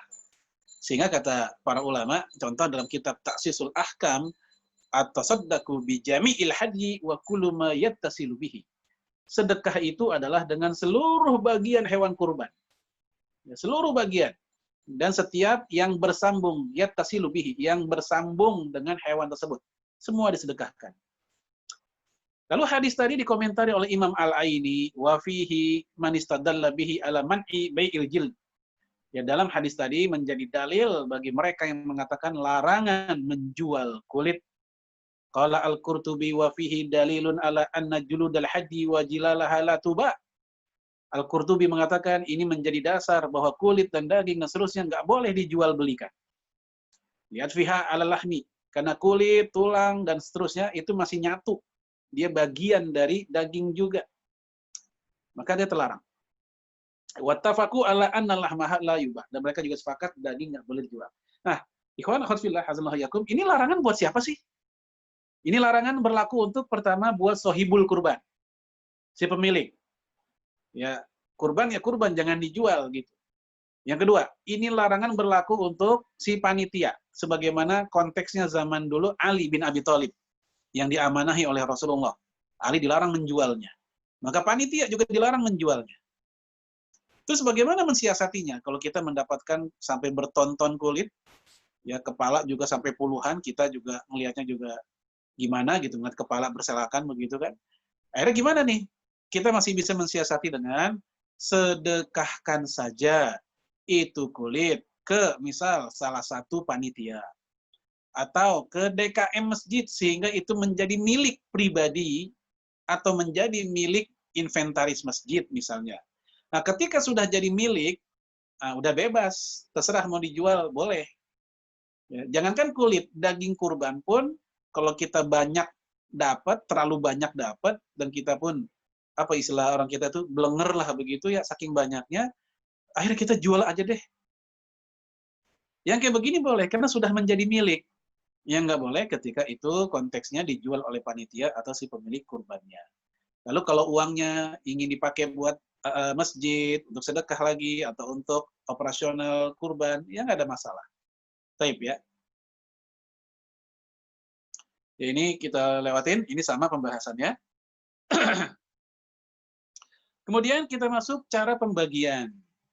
Untuk cara pembagian daging kurban, luwes sebenarnya. Yang pemilik kurban justru sunnah. Ini banyak orang bertanya-tanya, emang boleh ya yang kurban makan dagingnya sendiri? Emang boleh ya akekah makan daging akekahnya sendiri? Boleh, nggak ada masalah. Bahkan bukan hanya boleh, Imam Nawawi bilang sunnah sebagaimana ayat ini. Silakan dilihat ayatnya, surat Al-Hajj ayat 28. Fakulu minha, makanlah olehmu bagian darinya. Maksudnya dari kurban tersebut. Jadi Allah yang suruh itu. Wa at'imul ba'isal fakir. Kemudian sebagian lain kasih ke orang fakir. Jadi Bapak Ibu sekalian, rahimani wa rahimakumullah, walaupun kurban hak siapapun, namun dari sisi prioritas, ada dua yang diprioritaskan. Pemilik dan orang fakir. Ini prioritas. Ya. Ini kalau kurban sunnah, ingat, ya, kurban sunnah, sebagaimana pendapat jumhur. Tetapi kalau kurban wajib seperti nazar, ya, ada orang nazar pengen apa? Kurban jika anaknya jebol ke UI, anaknya lulus ke ITB, anaknya lulus ke Madinah, anaknya lulus ke kampus impiannya. Kata bapaknya, kalau kamu masuk, kamu lulus, bapak akan kurban tahun ini ya 2 ekor kambing. Ini misal. Ternyata alhamdulillah anaknya lulus. Maka dia menjadi wajib. Kurban bagi orang ini wajib, bukan hanya sunnah. Nah, untuk kurban wajib, ya, para ulama kita berselisih pandangan apakah yang punya juga boleh makan atau enggak. Ya, kita lihat di situ penjelasan dari Al-Mawsu'ah. Amma idza wajabatil udhiyah fa fi hukmil akl minha ikhtalafal fuqaha. Ya, para ulama fikih berbeda pendapat untuk makan kurban yang wajib. Nah, saya pribadi mengarahkan untuk nggak usah dimakan. Kenapa? Sedekah itu kan ada dua memang. Ada yang sedekah sunnah, ada sedekah yang wajib. Sedekah yang wajib contohnya adalah zakat. Nah, sedekah yang wajib seperti zakat, kan belum ada ceritanya si muzaki makan zakatnya sendiri. Habis bayar zakat, apa misalnya zakat mal, kemudian dia ambil lagi beberapa buat dia pakai sendiri. Kan nggak ada. Nah, dengan paradigma yang sama, maka sedekah wajib yang lain seperti kurban yang nazar, sebaiknya dia pun juga tidak memakannya sendiri. Ya, walaupun ini khilafiyah, sebagian ada yang membolehkan, nah sebagian tidak. Taib, ini cara pembagian. Nah, lebih detail lagi Said Sabiq. Ya, dia mengatakan lil mahdi ayyakula min hadihi alladhi yubahu lahul aql minhu. Orang yang berkurban si pemiliknya silahkan boleh makan. Ai miqdaru yasha, yaitu seukuran yang dia pengen. Jadi diberikan kebebasan, terserah. Ayyakulahu, yang ingin dia makan, terserah. Bila tahdid, tidak ada batasan tertentu. Nggak ada batasan. Ya, mau 1/8, 1/7, 1/3, setengah, 3/4, ya asal dia punya rasa malu apa enggak, gitu aja. Ya, jangan sampai dia minta semua gitu. Mentang-mentang di sini dikatakan bila tahdid, nggak ada batasan, dia minta semua. Jadi ini numpang dipotongin doang jadinya. Ya, walaupun kalau kita bicara sah, memang sah. Karena hakikat kurban ketika sudah tertumpahkan darah sembelihan kurban, itu udah selesai, udah sah, selesai begitu ya. Wallahu kadzalika ayyuhdi. Dan juga demikian boleh baginya menyedekahkan, menghadiahkan. Au yatasaddaq, atau dia sedekahkan. Bima yaroh, menurut dia baik. Yang menurut dia pantas silahkan. Wakil, ada yang mengatakan, yakulu nisaf, boleh dia makan setengahnya. Wa yatasaddaqu binis, atau juga boleh dia sedekahkan setengah. Ya, adapun sepertiga, itu juga cara pembagian yang juga umum dilakukan oleh para ulama. Sepertiga buat dirinya dan keluarganya, sepertiganya buat kerabat dekatnya, paman, adik, semuanya, sepertiganya buat masyarakat dia sedekahkan. Jadi sekali lagi, ini luas aja, tergantung kepantasan, ya, kepatutan yang terjadi di masyarakat kita. Kurban ke daerah lain. Ya, ini juga menjadi salah satu jalan keluar di musim pandemi untuk mengurangi kepadatan, kerumunan massa atau warga di kampung kita, di DKM kita, atau di masjid kita. Bagaimana caranya? Ya silahkan dia ngirim duit, transfer, dengan akad wakalah. Apa wakalah? Perwakilan. Sehingga lembaga yang dia kirim itu menjadi kuasa bagi dia, dan lembaga itulah yang membelinya, yang menelitinya. Sudah sah, nggak ada masalah. Ya, sehingga kekhawatiran goror, jual beli goror, nggak jelas apa kambingnya, itu sudah eh, ter apa namanya terbebaskan dengan akad wakalah tersebut. Baik, kita lihat penjelasan para ulama dalam kitab Samar al-Yani'ah. Ya, Syekh Nawawi al-Bantani, orang Banten ini, ulama kita 2 abad yang lalu, dia mengatakan wa fi naqlil udhiyah wajahan qiyasan ala naqlil zakah was sahihuna al-jawaz. Ya, tentang distribusi hewan kurban ke luar daerah itu ada 2 pendapat. Dikiaskan dengan distribusi zakat. Was sahih, pendapat yang sahih adalah yaitu al-jawaz, boleh. Imam An-Nawawi, nah ini lain orang ya, namanya mirip. Imam An-Nawawi, ya pengarang Riyadhus Shalihin, ya dia mengatakan wa fi naqlil udhiyah wajahan. Tentang masalah pendistribusian kurban ke luar daerah ada 2 pendapat. Hakahuma Ar-Rafi'i, seperti yang dikatakan oleh Imam Ar-Rafi'i wa ghairuh dan lainnya. Takhrijan min naqliz zakah. Hukumnya sama dengan distribusi zakat. Apa maksudnya hukumnya sama? Ya, boleh gitu. Hanya saja Bapak Ibu sekalian, untuk kurban ke daerah lain ini ada sedikit aja kekurangan. Ya, ada sisi tanda petik lah negatifnya. Apa negatifnya? Pertama, kita sunnah motong sendiri udah nggak bisa kita lakukan. Ya, karena kita hanya ngasih transfer duitnya. Yang kedua, sunnah melihat, karena disunahkan melihat, pun juga tidak bisa kita laksanakan. Ya, Sayyid Sabiq mengatakan, yustahabu ayafbaha binafsi, disunahkan menyembelih sendiri hewan kurban. Wa ikana yusinu dzabahi, kalau dia bisa motongnya, kalau bisa. Wa illa, kalau dia nggak bisa motong, fayan dubulahu ayyashhidahu, disunahkan bagi dia untuk melihatnya. Ya, konon katanya dengan difoto dan dikirim ke kita atau di email katanya. Zaman sekarang mungkin bisa disiasati dengan streaming atau di WA pakai video call, bisa juga gitu. Ini masih bisa disiasati. Atau bisa juga kita kirim ke RPH. Ya, zaman sekarang ya, ini konteksnya pandemi ya, bisa kita kirim ke RPH. Ya, sehingga yang di masjid nggak semuanya. Ini juga jadi salah satu solusi. Walaupun memang yang kayak gini nggak semua orang setuju, saya yakin. Ya, yang punya hewan merasa, ya kok hewan saya di RPH, saya nggak bisa lihat dong. Terjadi barangkali iri hati terhadap yang lain. Kalau disuap, tapi yang jelas ya kita masih punya cara untuk menekan kerumunan tadi, baik dengan cara memanfaatkan hari tasyrik atau dengan cara berkurban ke daerah lain. Sehingga syiar kurban semakin meluas, dan sisi lain penekanan COVID masih bisa kita coba tangani atau upayakan. Membagikan kurban matang atau mentah. Ya, sebagian panitia ada malah yang udah makan-makan ba'da zuhur, makan siang. Ya, ibu-ibu udah masakin dari hewan kurbannya, jadi sate, jadi gulai, begitu. Nah, jemaah sekalian, untuk daging dibagikan dalam keadaan matang atau mentah, itu sebenarnya luas. Ya, sesuatu yang sangat lentur, artinya lentur tuh ya bebas aja, nggak ada aturan baku. Lihat di situ, al-amru wal amru fi tauzi'iha matbukhah aw ghairi matbukhah wasi'. Perintah dalam menyalurkannya, baik dalam keadaan sudah matang atau mentah, ini perkara yang lapang saja. Wa innamal masyru' fiha ayyakula minha. Yang penting orang pada makan. Ya, yang penting orang-orang bisa pada makan. Wa yuhdi, dihadiahkan. Wa yatasaddaq, dan juga disedekahkan. Esensinya itu aja. Ya.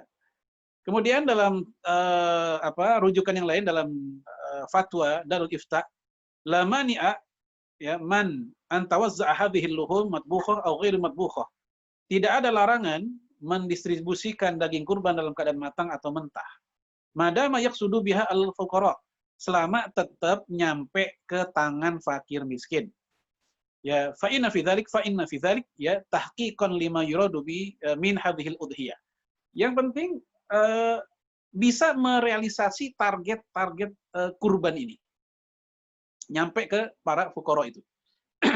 Nah, jemaah sekalian, untuk masalah dimatangkan oleh panitia tadi ya, itu sebenarnya bukan zona fikih semata-mata. Kalau masalah fikih udah selesai, silahkan matang boleh, mentah boleh.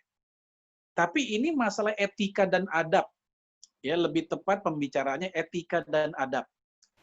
Kira-kira pantas nggak tuh si panitia udah makan-makan gitu. Sementara fakir miskin yang megang kupon melalui jalur RT RW, ya mereka belum dapat, bahkan mereka masih ngantri di sekitar masjid menanti hasil potongan. Panitianya lagi jam istirahat, lagi makan dulu nih misalnya. Maka yang seperti ini jamaah sekalian mohon maaf, ya perlu dipertimbangkan dari sisi kepantasan, enak dilihat apa enggak, ya kepatutannya bagaimana. Wallahu a'lam. Ya. Baik, ya ini materi kita tentang masalah sejarah kurban, kemudian juga beberapa tentang fikih kurban. Masih banyak yang belum kita bahas, mungkin bisa kita detailkan lagi dengan kesempatan diskusi. Semoga bermanfaat. Saya kembalikan ke Bang Rizal. Assalamualaikum warahmatullahi wabarakatuh. Waalaikumsalam warahmatullahi wabarakatuh. Masya Allah, Tat. Udah cukup lengkap banget ya, padahal masih belum semuanya ini, Tat ya. Itu nanti kalau materi bisa di-share ya, Tat? Ya, insya Allah nanti saya kasih. Ya. Siap, siap. Ini ada beberapa pertanyaan, Tat. Udah banyak pertanyaan yang masuk, saya coba lihat satu-satu. Pertama dari Mas Doni nih. Assalamualaikum Ustadz, apakah benar dulu pernah ada sahabat yang berkorban tapi meminjam harta dulu dari sahabat yang lain? Apakah diperbolehkan? Jazakallah khair. Ya, jazakallah khairan. Ini buat Bang Doni nih ya. Waduh, ini orang FIF nih. Ya. Baik, untuk berhutang kurban dalam tafsir Imam Ibnu Katsir itu dijelaskan oleh beliau sebuah riwayat dari Abu Hazim. Ya, redaksi lain menulis Abu Hatim. Jadi ada dua. Ada yang menyebut Abu Hazim, ada yang menyebut Abu Hatim. Nah, ceritanya Abu Hazimnya ke pasar. Dia lagi nggak ada punya duit. Ya, lagi cekak lah kalau bahasa kita gitu, ke pasar. Di musim kurban, lagi hari-hari kurban. Tahu-taunya begitu pulang bawa unta. Ya, bawa unta. Sehingga ada orang yang menegur. Ya, ada yang mengatakan anaknya yang menegur. Kalau bahasa kita, Pak, kan Bapak nggak ada duit. Ini kok bisa pulang bawa unta? Ya, jawaban Abu Hazim, saya tidak mau kehilangan momen kurban. Artinya, dia berhutang. Nah, dari situlah ya bahwasanya tidak masalah berhutang untuk beribadah. Sebagaimana orang pergi haji ngutang dulu. Ya, orang mau sholat, nggak punya duit buat beli peci, buat beli kain sarung, dia ngutang dulu. Ya, nggak ada masalah. Dengan dua syarat. Syarat pertama, dia dalam keadaan berkalkulasi memang bisa membayarnya nanti. Nggak bikin susah anak istrinya. Nggak bikin susah ahli warisnya. Dan tidak menambah utang yang udah ada. Ya, utang yang udah ada, yang udah sekian banyak, itu justru kewajiban dia adalah bayar utang dulu dibanding kurban. Ya, jadi syarat pertama itu, yaitu dia mampu bayar dan jangan sampai membebani keluarga atau menambah utang yang sudah ada. Syarat kedua, sistem utang piutangnya nggak boleh mengandung riba. Nah, itu. Kalau ini udah terpenuhi, silahkan. Di dalam kitab Tuhfatul Maudud, ya Imam Ahmad bin Hambal ditanya, ini tentang akikah ya. Ya, saya belum akikah dan saya nggak ada duit, boleh nggak saya ngutang untuk akikah? Kata Imam Ahmad, silahkan. Semoga Allah ganti rezekimu karena kamu telah menghidupkan sunnah nabimu. Ya, jadi akikah dengan cara ngutang. Nah, akikah dengan kurban, ya ada beberapa hal yang mirip, khususnya masalah hewannya. Ya, tapi untuk beberapa sebab musabab, ya dia berbeda antara keduanya. Nah, ini sekali lagi sebagai tambahan saja bahwa berhutang untuk ibadah selama dua syarat tadi terpenuhi, silahkan dan itu tetap sah. Wallahu a'lam bishawab. Ya. Boleh ya, Tat. Ya. Asal jangan ada ribanya, Tat ya. Iya. Nah, ini yang kedua, Tat, dari Mas Joko. Ustadz tanya, apakah ada dalil yang sahih kalau kita berkurban kambing itu harus makan dagingnya? Kebetulan daging kambing disarankan untuk dihindari. Mungkin Ya. udah ada pantangan Ya, makan daging tadi kambing. ya ini pantangan ya, pantangan seafood, pantangan daging kambing. Dia kurbannya kambing. Nah, ternyata tadi udah kita bahas ya, udah kita bahas bahwa fakulu minha. makanlah olehmu kurbanmu. Wat imul ba'isal fakir. Adapun sebagian lain kasih ke orang fakir. Apa kata Imam Nawawi menjelaskan ayat itu? Mustahab, sunnah. Jadi bukan wajib. Ya seperti yang ditanyakan apakah wajib? Bukan wajib, itu sunnah aja. Apalagi kalau kita memang nggak makan daging kambing. Ya kita nggak makan daging kambing. Bahkan sapi pun juga enggak. Bukan karena vegetarian, mungkin pantangan karena penyakit. Maka yang seperti ini lebih tidak lagi karena ada kaidah fikih ad-dororu yuzal. Bahaya mesti ditinggalkan. Buat orang-orang tertentu yang pantangan memang tidak usah. Nggak ada masalah. Itu sama sekali tidak menggoyang legalitas keabsahan kurban yang kita lakukan. Wallahu a'lam bishawab. Ya, lanjut. Siap.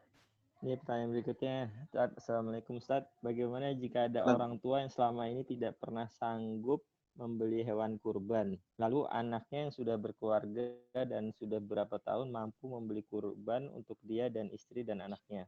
Apakah sebaiknya anak tersebut membelikan hewan kurban untuk orang tuanya tersebut atau memberi uang kepada orang tuanya yang tidak mampu untuk membeli hewan kurban tersebut untuk dapat berkurban? Jazakallah khairan. Kalau si anak sudah berpisah dengan orang tuanya, sudah mandiri, hidup mandiri, maka ketika dia berkurban atas diri dan keluarganya, itu orang tua nggak masuk. Karena dia sudah berpisah, dia sudah punya kehidupan sendiri dengan keluarganya, dengan anak istrinya. Ya, ketika dia berkurban atas nama diri dan keluarganya, maksudnya dia, istri, dan anaknya. Itu orang tuanya nggak masuk, karena dia sudah hidup berpisah. Inilah yang dikatakan oleh Syekh Soleh Muhammad, Syekh Soleh Al-Munajjid, dan itulah yang dipegang oleh umumnya para ulama, makna dari keluarga adalah dia, anaknya, dan istrinya, bukan orang tuanya. Ya, sebagian mengatakan kalau orang tua itu dalam kehidupan sehari-hari tinggal di rumah dia dan hidupnya ditanggung sama dia, maka orang tuanya termasuk. Tapi kalau ternyata berpisah, dia udah punya rumah sendiri di mana orang tuanya masih bersama adik-adiknya. Ya, maka dalam keadaan kayak begitu itu terpisah, maka kita pakai cara yang kedua yang ditanyakan tadi. Yaitu kita kasih aja uang atau kita beliin kambing, dihadiahin, Pak, ini kambing buat Bapak kurban. Maka dia pun berkurban atas nama ya si orang tuanya berkurban atas nama dirinya, atas nama si orang tua itu. Jadi dengan cara seperti itu. Kalau sudah berpisah. Ya, kalau sudah berpisah, maka cukup dia kasih uangnya atau dia belikan kurban untuk orang tuanya berkurban. Tapi ini nyambung pertanyaan yang ini. Sebelumnya juga pernah ada pertanyaan masuk mengenai kalau untuk kurban untuk orang tua yang sudah meninggal itu boleh nggak atas nama orang tua yang sudah meninggal? Iya, baik. Kurban untuk orang yang sudah meninggal yang dianut oleh mayoritas ulama sah, boleh, dan sampai beserta bermanfaat. Apa dalilnya? Dalilnya adalah pertama hadis riwayat Imam Ahmad, Abu Daud, kemudian dan lainnya dari Ubadah bin Samit. Ubadah bin Samit bertanya, ya afanatasdaku alaiha, boleh nggak saya sedekah atas nama ibu saya yang sudah meninggal? Ya, sedekah atas nama orang tua yang sudah meninggal. Apa jawaban Rasulullah? Tasaddaq anha. Silahkan kamu sedekah atas nama ibumu. Bahkan ini menjadi ijma para ulama, sedekah itu sah dan boleh atas nama orang meninggal. Karena Rasul yang memerintahkan, Rasul yang membolehkan. Nah, kurban termasuk sedekah. Termasuk ibadah harta, ibadah maliyah. Dalil kedua, yaitu hadis Sahih Muslim dari Aisyah radhiyallahu anha. Ketika Rasulullah menyembelih atau menyembelih dua ekor tadi itu yang tadi udah kita bacakan hadisnya. Yang pertama Rasul berdoa, Allahumma taqabbal min Muhammad wa ali Muhammad. Ya Allah, terimalah kurban dari Nabi Muhammad dan keluarganya. Sehingga satu ekor buat satu keluarga nggak ada masalah. Nah, untuk satu ekor yang satu lagi, Rasul berdoa, Allahumma taqabbal min ummati Muhammad. Ya Allah, terimalah kurban dari umatnya Nabi Muhammad alaihi salatu wassalam. Nah, umat Nabi Muhammad kan ada dua. Ada yang masih hidup, ada yang sudah wafat. Nah, dari sinilah sisi pendalilan bolehnya berkurban atas nama orang yang sudah wafat. Gitu. Dan ini pendapat mayoritas ulama kecuali mazhab Syafi'i. Dalam mazhab Syafi'i, kurban untuk orang hidup baru boleh jika si mayit sebelumnya dia nazar, atau mayit sebelumnya dia wakaf, atau mayit sebelumnya dia wasiat. Jadi wasiat, nazar, dan wakaf, kalau sebelumnya dilakukan oleh si mayit, barulah orang hidup melakukannya. Ini syarat dalam mazhab Syafi'i. Tapi dalam mazhab yang lain, walaupun tanpa wakaf, walaupun dia nggak wasiat, walaupun dia nggak nazar, memang ini inisiatif motivasi keluarganya aja, itu sah menurut jumhur, sebagaimana dalil-dalil tadi. Nah, saya pribadi lebih ikut pendapat yang bilang sah. Wallahu a'lam. Ya. Ya, jadi jumhur boleh ya Tati? Iya. Tat, pertanyaan berikutnya, Assalamualaikum. Boleh nggak sih kalau kurbannya perempuan terus menyembelih hewan kurbannya sendiri? Kurbannya perempuan, maksudnya hewan kurbannya? Mungkin maksudnya yang kurbannya itu perempuan. Pemilik kurbannya kali ya? Jadi dia perempuan, dia mau kurban buat dirinya. Pemilik kurbannya, betul. Jadi dia berkurban, seorang muslimah gitu ya, dia berkurban untuk Muslimah, dirinya, kurang lebih begitu. Boleh nggak dia menyembelih hewan kurbannya gitu mungkin ya? Oh, nyembelih. Nggak ada larangan. Wanita menyembelih hewan kurbannya sendiri nggak ada larangan. Kita menyembelihnya, Tat.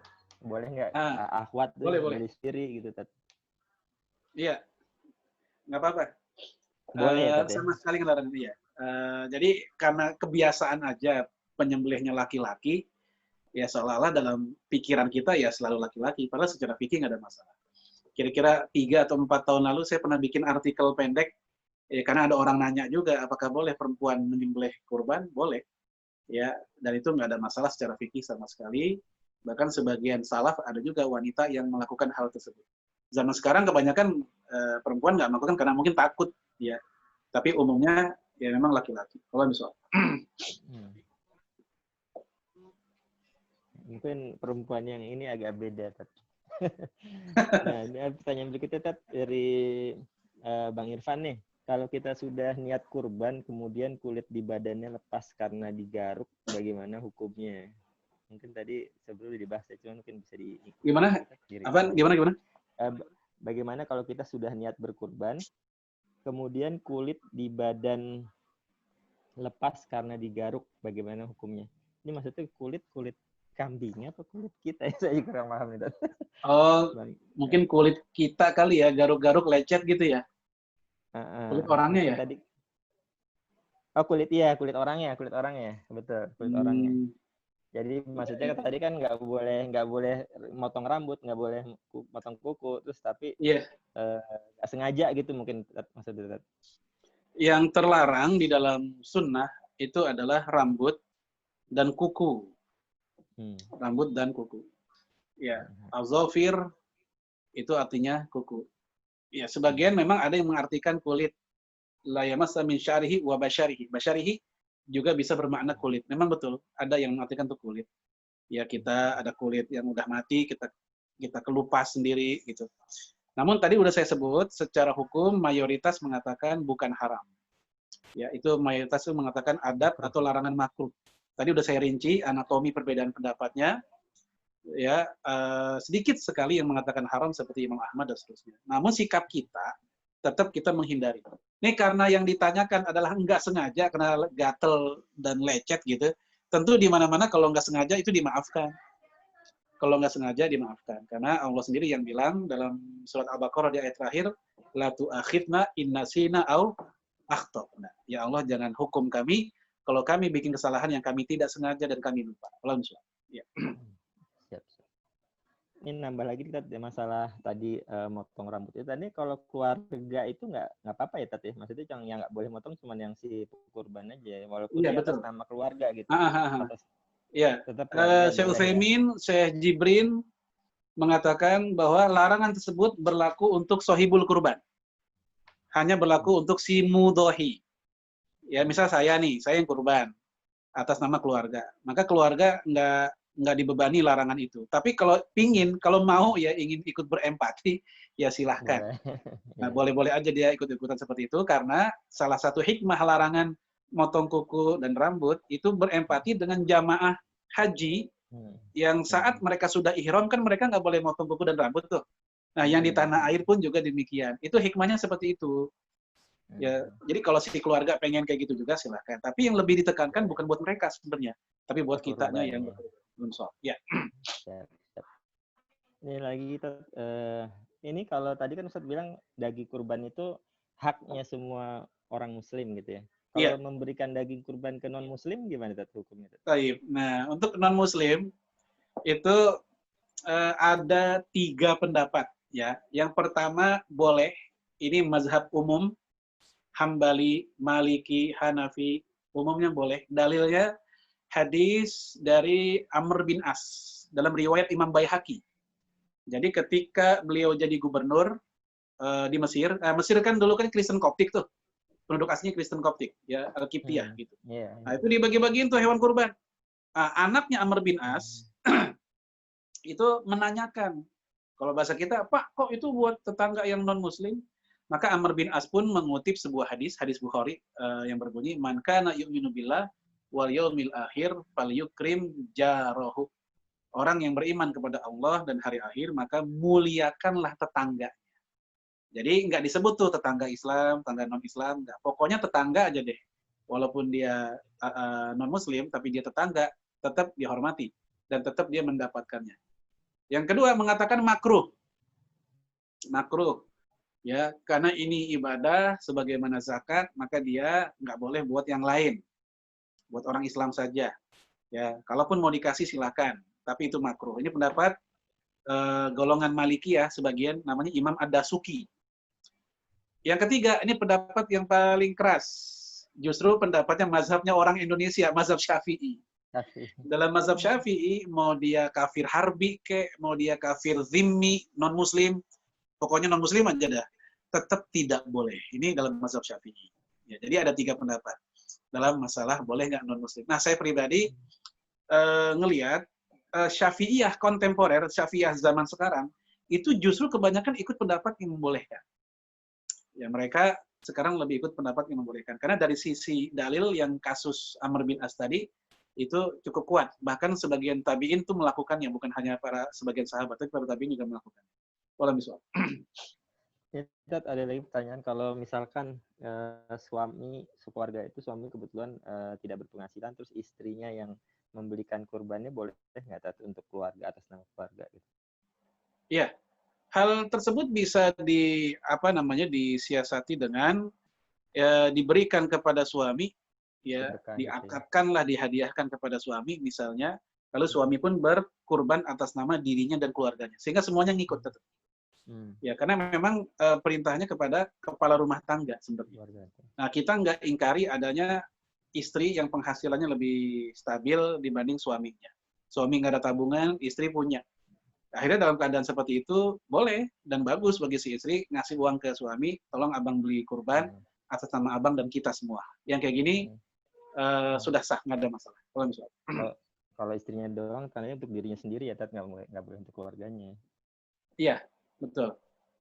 Ini mungkin pertanyaan terakhir, Tat, karena juga udah jam 10:30 lewat. Jadi satu pertanyaan terakhir.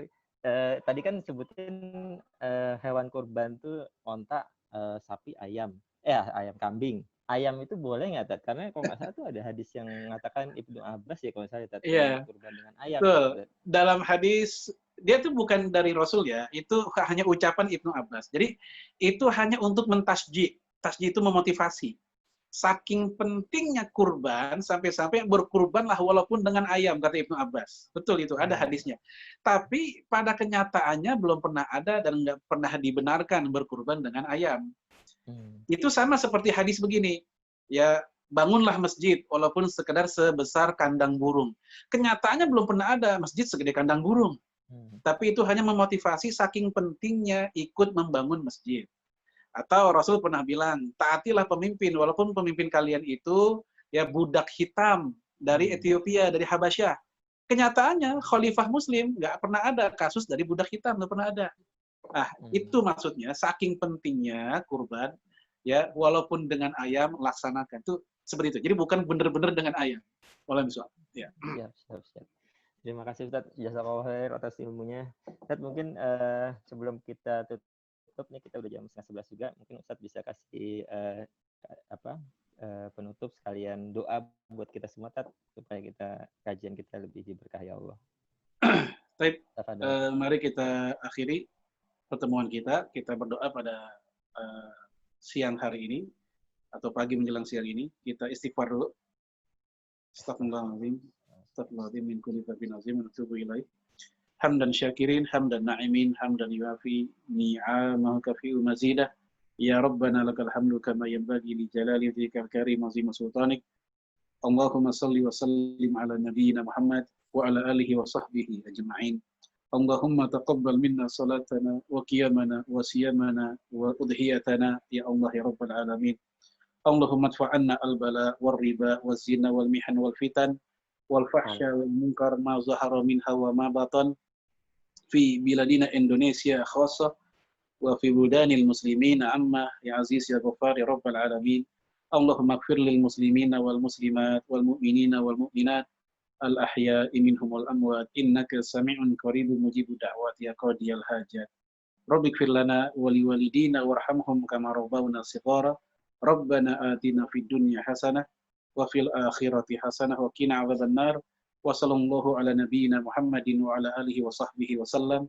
Subhanaka rabbil izzati amma yasifun wa salamun alal mursalin walhamdulillahi rabbil alamin. Syukran Ustaz atas ilmu dan sharingnya.